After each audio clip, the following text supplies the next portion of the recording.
আসসালামু আলাইকুম এভরিওয়ান, সবাই কেমন আছেন? আশা করি অনেক ভালো আছেন। আল্লাহর রহমতে আমিও অনেক ভালো আছি। আজকে সকাল সকাল রেডি হয়ে বিকেল বিকেল চলে গেলাম জায়ের বাসায়, যাই হোক বড় ভাইয়াদের বাসায়। তারপর আমার জন্য যেই লোক ওয়েট করতেছিল সেই লোক হলো উনি।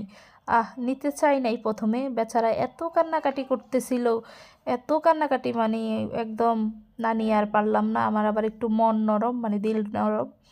যাই হোক তারপর রওনা দিয়ে দিলাম ওনাদের উদ্দেশ্যে। যাই হোক এখন যেতে যেতে বিকেল 4টা বেজে গেছে। আমাদের নামাজের আগে যাওয়ার কথা ছিল। আমি বললাম যে আর 5 মিনিট। পরে বললো যে আচ্ছা ঠিক আছে, নামাজ পড়ে এসে যাই। তারপরে আমাকে আয়শা বললো যে রেডি হয়েছো? আমি বললাম যে আর 5 মিনিট। এমন করতে করতে বেলা 4টা বেজে গেছে। যাই হোক ওই আমার ঘটনা ওরকম হয়ে গেছে, এক হাজব্যান্ড ওয়াইফকে বললো যে চলো যাই। আর কতক্ষণ লাগবে রেডি হতে? বললো 5 মিনিট। উনি যেখানে যাওয়ার ওখান থেকে ঘুরে ঘেরে এসে দেখতেছে ওনার ওয়াইফ বলতেছে আর মাত্র 5 মিনিট। ওই ঘটনাটা আজকে আমার হাজব্যান্ডের সাথেও ঘটলো, এই আর কি। এখন বিকেল 4টা বেজে গেছে, আমরা এসে পৌঁছইলাম। যাই হোক আজকে মানে অনেকে ধৈর্য ধরতে ধরতে ধরতে ধরতে একদম ধৈর্য হারা হয়ে গেছে, তাই অনেকে খেয়ে নিছে। এবার দেখাবো আমার যা আমাদের জন্য কি কি রান্না করেছে। যাই হোক এখানে আছে 2 রকমের ভর্তা এবং ভাজি। এটা হলো রুই মাছ ভুনা।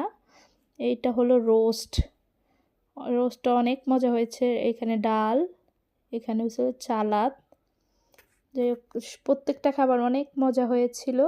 এই তো এবার হলো স্পেশাল ডিশ, শীতকালীন কি লোভনীয় তাই না? দেখলে ভালো লাগে। এখানে হলো হাঁসের মাংস, এটা হলো গরুর গোশ। যাই হোক এখানে আছে আবার স্পেশাল সবজি।